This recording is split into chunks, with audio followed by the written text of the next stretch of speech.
Hi, if you are a photographer or a video creator, I really want you to check out these awesome tripod.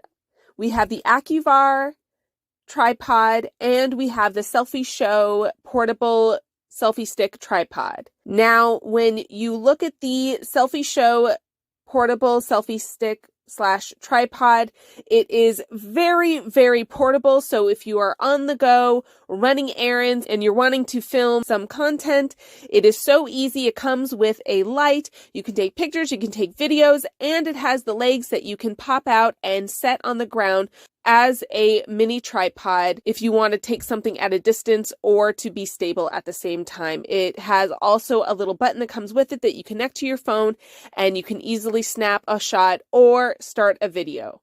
The AccuVar tripod is a lot bigger. It's something that is not as easy to travel with, but you can definitely. It has the two sections for the legs and a neck extension.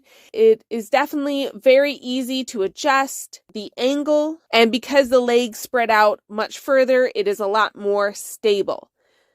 So here you have two great tripods. One is a little bit better on the go, and one is just bigger and more stable. So it depends on what you are needing to do at the moment, but these are both some great options for you to choose from.